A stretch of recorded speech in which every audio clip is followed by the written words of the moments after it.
Warahmatullahi wabarakatuh.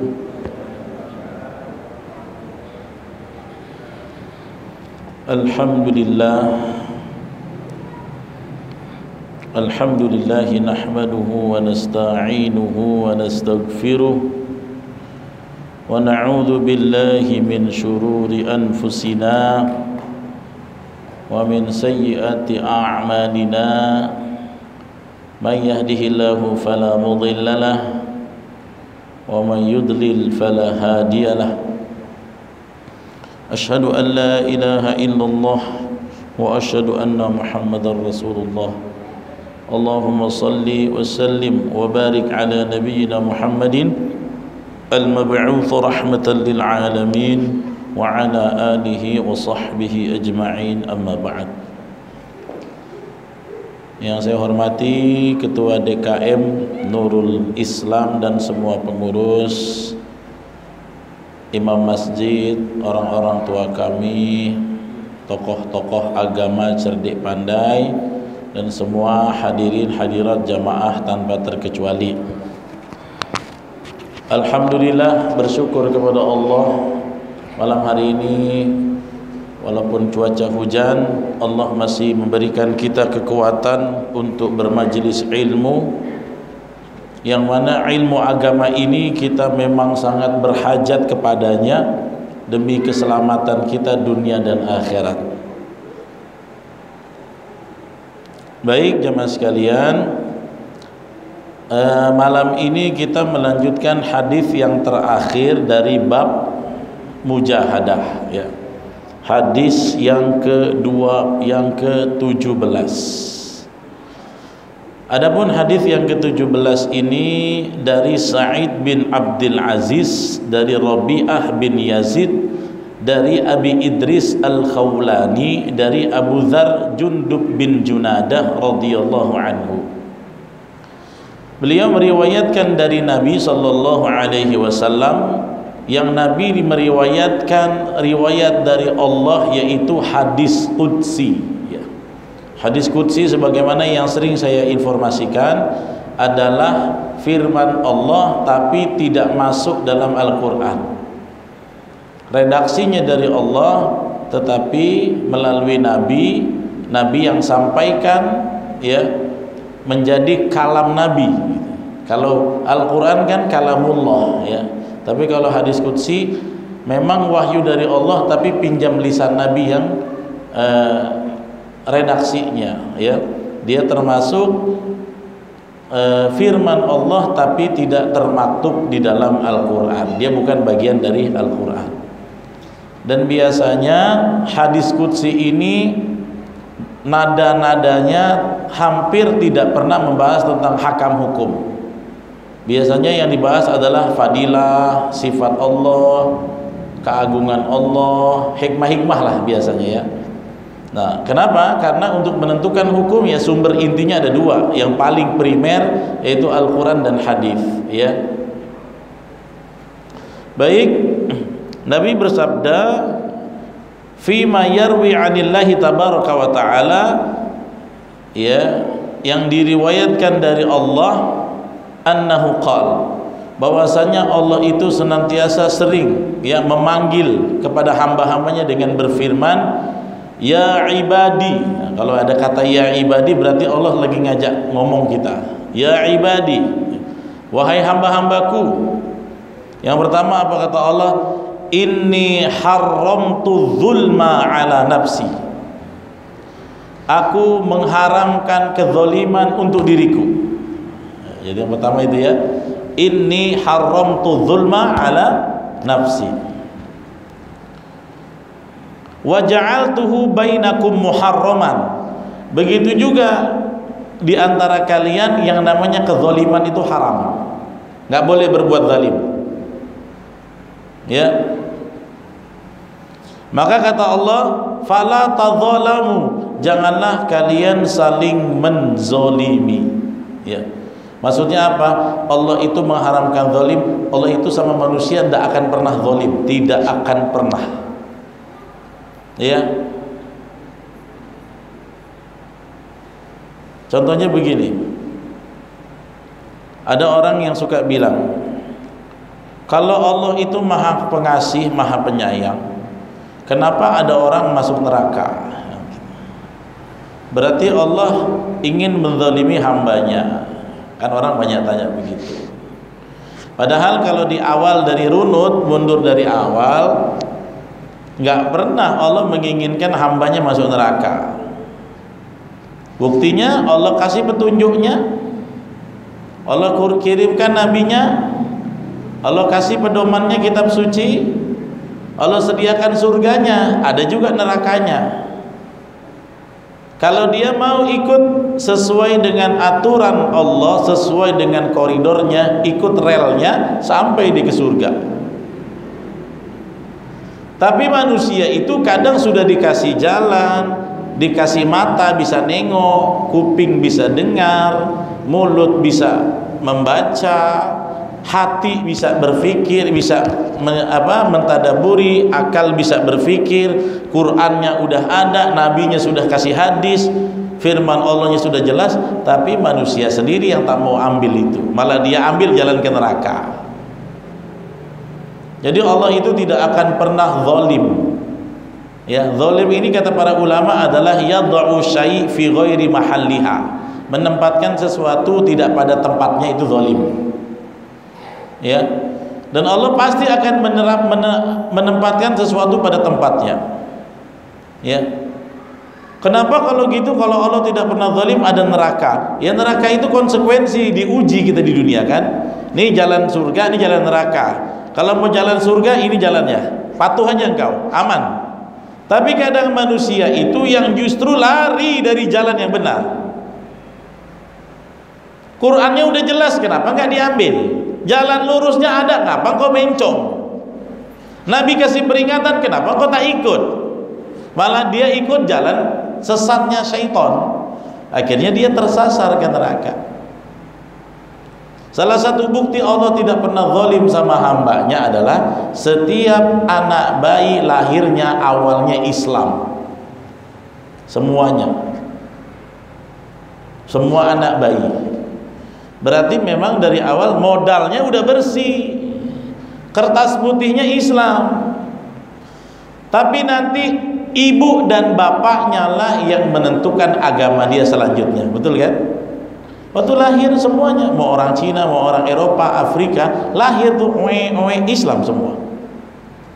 Jadi manusia itu modal awalnya sudah Islam, sudah fitrah, sudah bersih.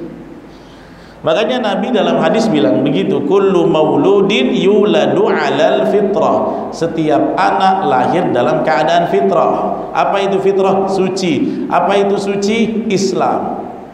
Ini penafsiran banyak ahlul hadis mengatakan setiap anak lahir dalam keadaan Islam.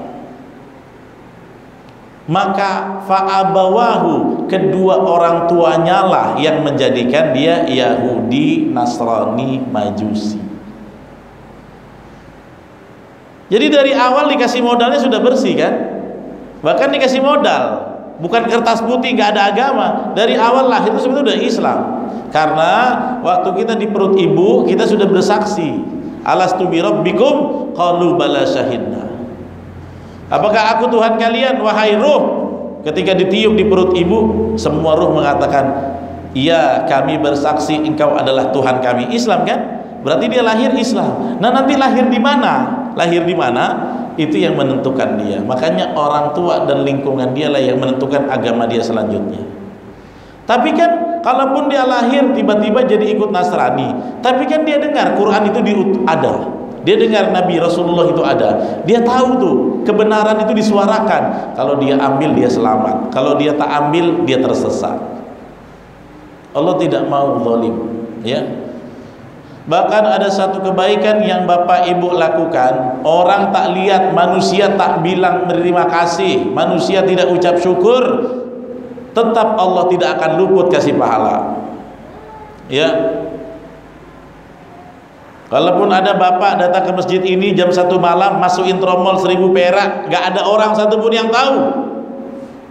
Ya, Pak Mujahidin gak bilang terima kasih ya Pak, tadi sudah nyumbang 1000 perak. Beliau gak tahu, beliau di rumah lagi tidur. Manusia bisa saja luput dalam memberikan penghargaan. Manusia bisa saja silap, tidak tahu kita berbuat baik, tapi Allah tidak akan pernah silap. Walaupun malam buta, orang semua tidur, engkau melakukan kebaikan, secuil kebaikannya pasti akan dibalas oleh Allah. Ya, secuil. Makanya Allah tidak akan pernah zalim. Ya. Wa mallahu bidzallamin lil abid, dan tidaklah Allah berlaku zalim kepada hambanya. Terus Ustaz, kenapa kalau Allah tidak pernah zalim, ada manusia yang dibakar di neraka? Ya, maka jawabannya wa ma zalamahumullah, Allah tidak pernah menzalimin mereka, walakinna anfusahum yadhlimun, tapi si manusia itulah yang menzalimi dirinya sendiri. Dengan apa? Dengan cuek terhadap kebenaran, dengan mengabaikan Al-Quran, dengan tidak mentaati Rasulullah, tidak mentaati perintah Allah. Disuruhnya taat, manusianya yang membangkang. Ya dia sendiri berarti yang memilih jalan ke neraka.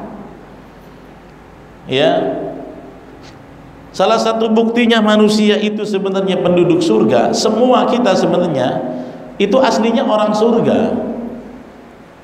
Mau orang Cina, orang Turki, orang Rusia, orang Eropa, orang Senegal, orang Maroko yang baru menang kemarin ya, Jerman, ya, semuanya itu sebenarnya ahlinya orang penduduk surga, orang kakek moyangnya warga surga.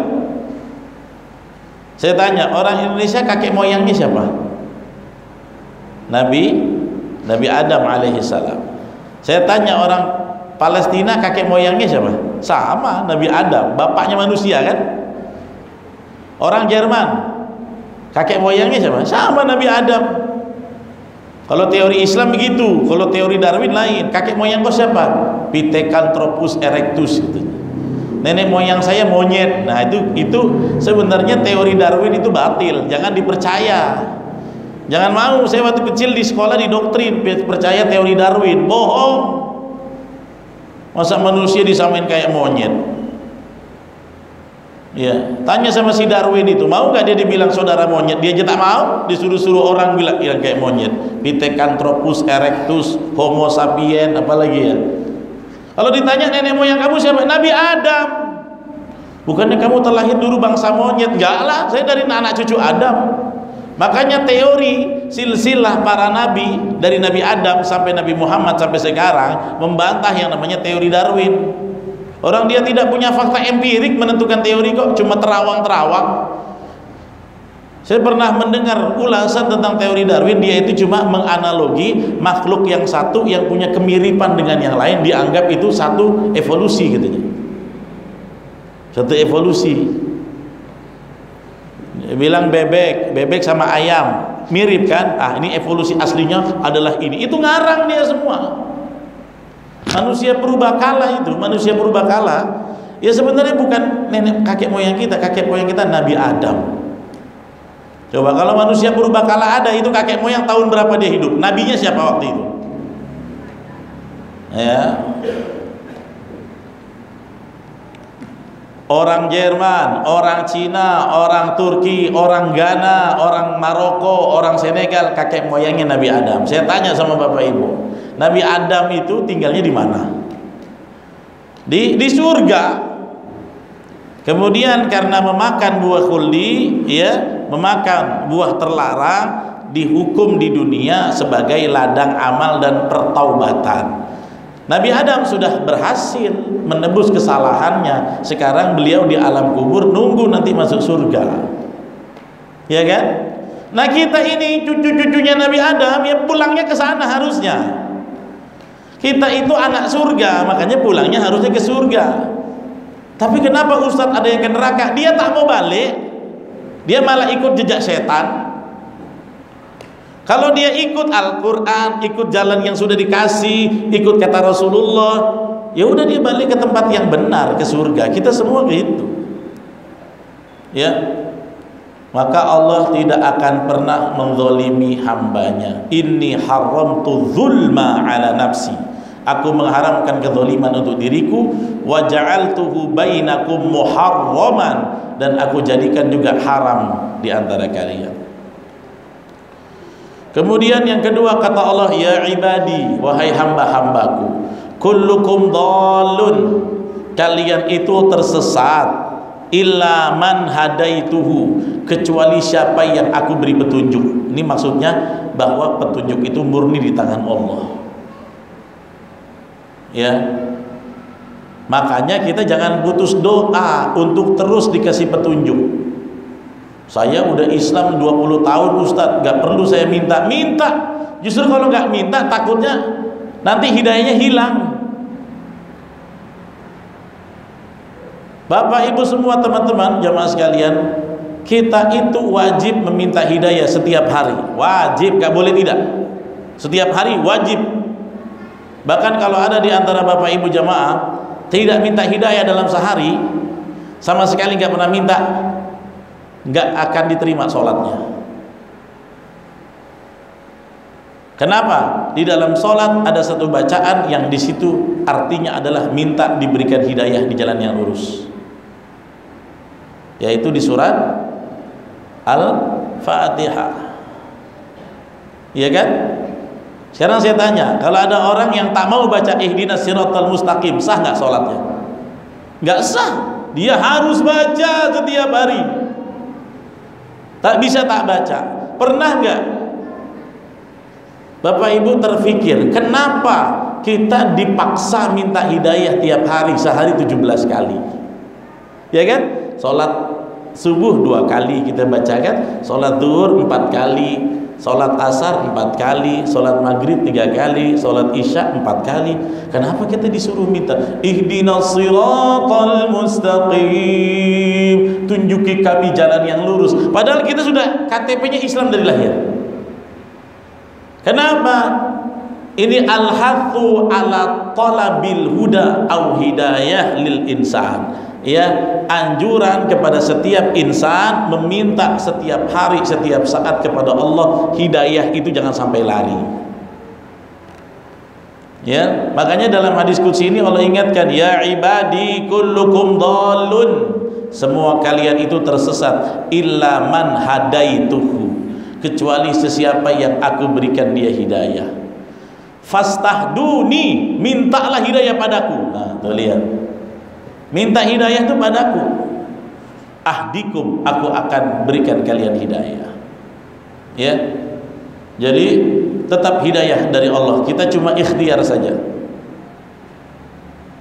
Oleh karena itu Nabi, waktu beliau itu pengen memaksakan hidayah kepada Abu Thalib, nggak bisa kan? Itu Rasulullah itu kepingin Abu Thalib pamannya dapat hidayah, tapi Abu Thalib tak mau buka diri, dia menolak.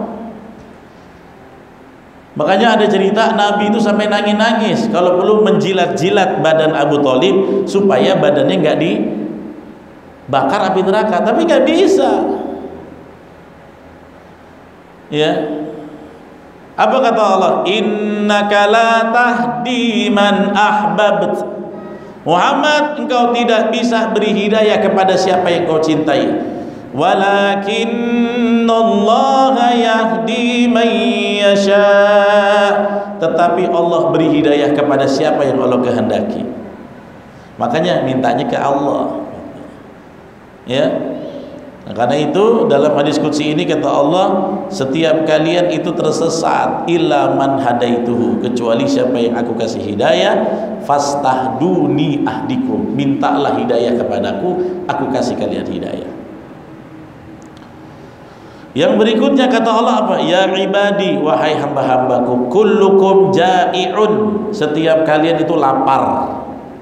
Illa man at'amtuhu, kecuali siapa yang aku kasih makan. Fastat'imuni ut'imkum, mintalah makan kepadaku, aku akan berikan kalian makan. Makanya kita setiap habis kenyang bukan bilang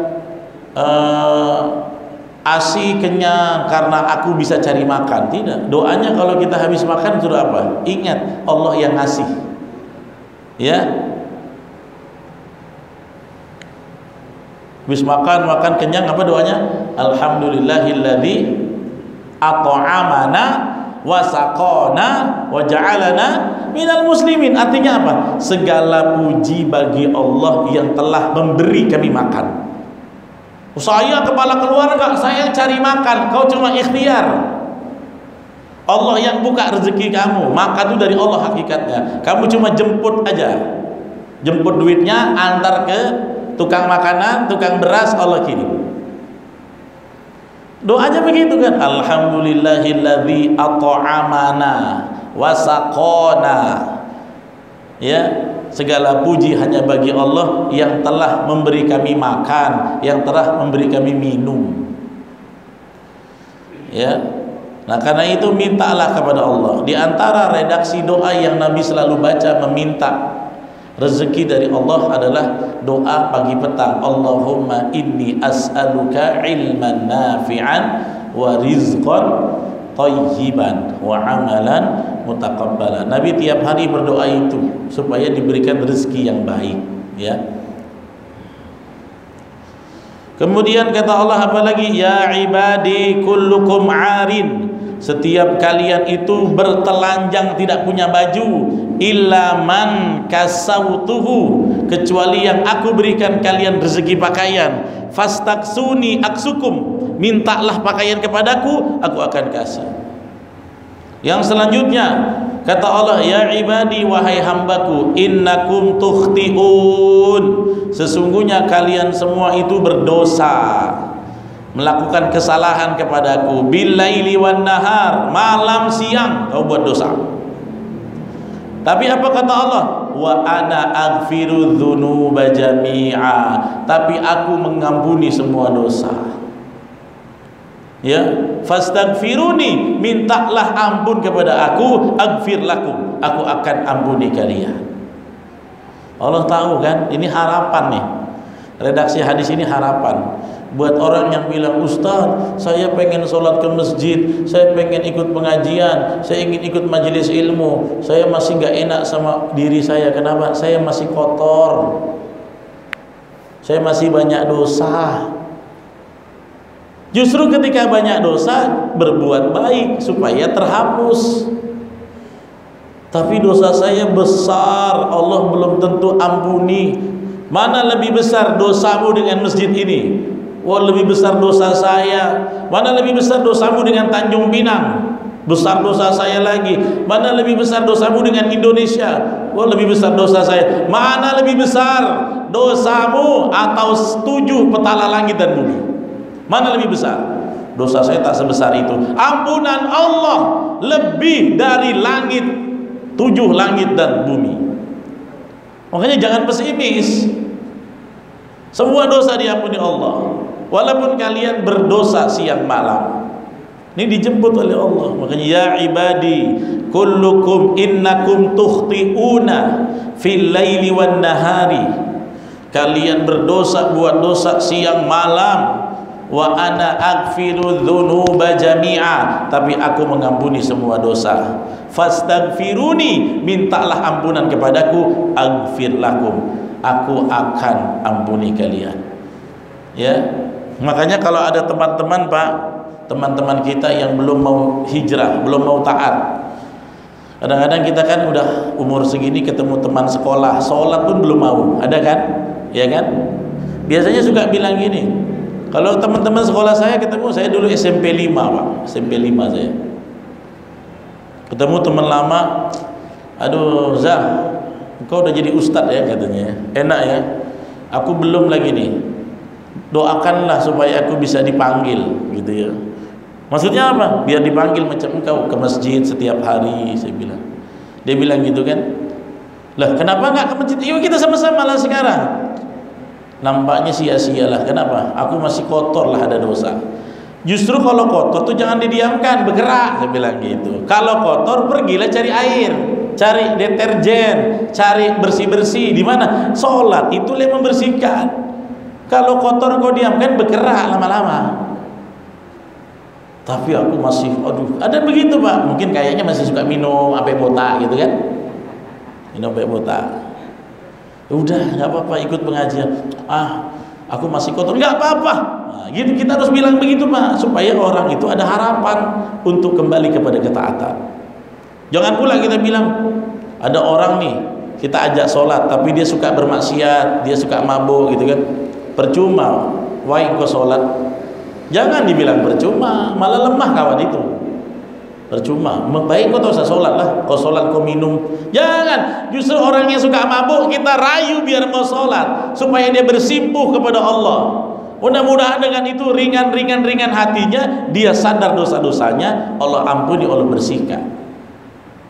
Ya, orang Allah saja bahasanya begitu. Ya ibadi innakum tukhti'un fil laili wan nahar wa ana aghfiru dzunuba jami'a fastaghfiruni aghfir lakum.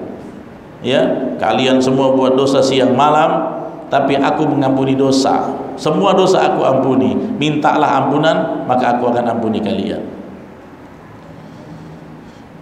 Kemudian Allah berfirman lagi, panjang hadisnya, 1 halaman lebih. Ya ibadi, wahai hamba-hambaku, innakum lan tablugu durri fatadurruni. Kalian tidak akan pernah bisa memudaratkan aku walaupun kalian ingin memudaratkan aku. Maksudnya apa?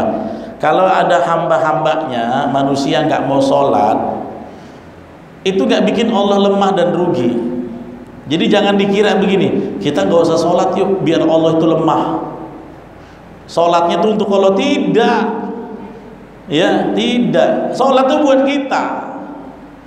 Kalaupun satu Tanjung Pinang ini sepakat tak sholat, tidak mengurangi kekuasaan Allah. Maka kita paham dari hadis ini, ibadah itu, ketaatan itu buat kita, bukan untuk Allah. Ya, ada orang satu negara ya berdoa supaya Allah binasa, sampai nangis darah, sampai keluh mulut mereka, gak akan bisa memudaratkan Allah, gak bisa. Allah itu Al-Malik, raja semuanya, Al-Qadiru ala kulli syai', yang berkuasa terhadap segala sesuatu. Makanya dalam hadis ini Allah mengatakan kalian tidak akan bisa memudaratkan aku sedikit pun. Begitu juga ya, walan tablugu naf'i fatanfa'uni, kalian tidak bisa memberi manfaat kepada aku, gak bisa. Jadi ibadah kita bukan untuk Allah Pak, bukan untuk persembahan untuk Allah, Allah dapat untung, enggak. Jadi kalau bapak kita nggak sholat, Allah nggak akan rugi sama sekali, nggak akan turun kekayaannya. Yang rugi siapa? Ya kita sendiri, nggak punya bekal. Makanya jangan kita kira setiap kita ibadah itu untuk mempersembahkan kepada Allah supaya Allah eksis terus dengan ibadah kita. Enggak, kita nggak ibadah, Allah tetap eksis, nggak ada urusannya. Nah karena itu dilanjutkan, apa kata Allah? Ya ibadi lau anna awwalakum, wahai hambaku, kalau sekiranya manusia dari awal kalian diciptakan, wa akhirakum, sampai terakhir nanti hari kiamat, wa insakum wa jinnakum, manusia dan jin sekalian, ya, kanu ala atqa qalbi rajuli wahid minkum, ya, semua kalian dari awal penciptaan sampai hari kiamat, kalangan jin dan manusia semuanya bertakwa dengan takwa yang paling tinggi. Dari zaman Nabi Adam kiranya sampai sekarang, sampai kiamat nanti, semua manusia bertakwa kepada Allah. Apa kata Allah? Ma zada dzalika fi mulki syai'a, tidak akan menambah kekuasaan aku sedikit pun, tidak akan nambah. Makanya ibadah kalian, takwa kalian bukan buat aku, tapi untuk kalian sendiri. Allah nggak butuh ibadah kita. Allah nggak butuh sholat bapak, nggak butuh. Yang butuh tuh kita. Kalau kita tak sholat, kita tak ibadah, kita yang celaka. Allah tidak akan celaka sama sekali. Jadi jangan kira, wah, aneh udah sholat 5 waktu, aneh membantu Islam berdiri. Aneh udah sholat 5 waktu ke masjid. Kalau nggak ada aneh, Islami roboh. Wah, engkau tak ada, nggak ngaruh, dunia ini tetap ada. Kita tahu hakikatnya ya. Jadi dalam hadis ini semua ibadah sebenarnya buat kita sendiri, ya kan? Allah nggak perlu itu.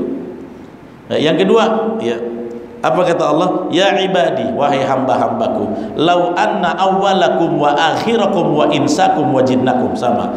Kalau sekiranya manusia dari awal sampai akhir, manusia kalangan jin, kanu ala afjari qalbi rajulin minkum wahid minkum, kalau sekiranya semua manusia dari awal diciptakan sampai hari kiamat, kalangan jin dan manusia semuanya berdosa, ramai-ramai melakukan dosa, semuanya, nggak ada yang tidak, dari awal manusia pertama sampai manusia terakhir, berapa miliar juta orang itu. Kalaupun kalian melakukan dosa yang paling besar, ramai-ramai, mana qasadzalika min mulki syai'a, kalian tidak akan mengurangi kerajaanku sedikit pun. Lihat. Jadi maksiat kita nggak goyang, tahta kebesaran Allah tuh nggak goyang. Yang goyang itu nasibmu,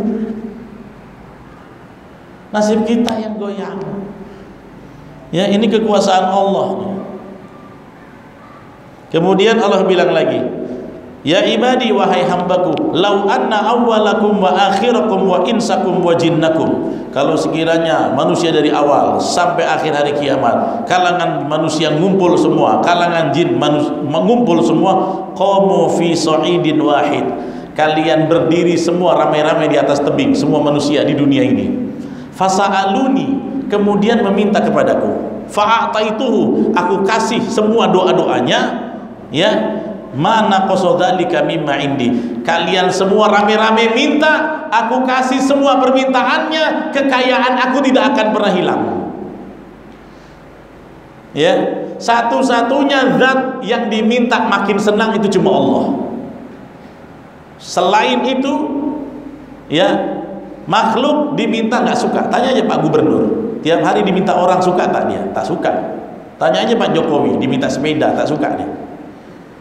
Semua manusia nggak suka diminta, betul kan? Anda kalau ada orang ngajuin proposal suka tak? Alah, ini lagi nggak suka. Tapi Allah, kalau nggak ada proposal, kalau orang sebanyak-banyaknya minta proposal kepada Allah, ya Allah makin senang. Beda kan?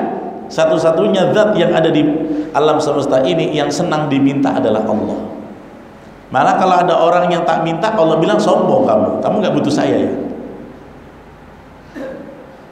Ya, karena itu kata Allah, kalau semua manusia dari awal sampai akhir, dari kalangan jin dan manusia ngumpul di satu bukit, minta semua kepadaku, kemudian aku kasih semua permintaannya, tidak akan bisa menghilangkan dan mengurangkan semua kekayaanku. Khazain adalah perbendaharaan kekayaanku. Tapi Allah bilang, kalau semua manusia dari awal sampai akhir, jin, manusia ngumpul, minta, dan semuanya aku kasih, kalian seperti illa kama yanqusul mikhyat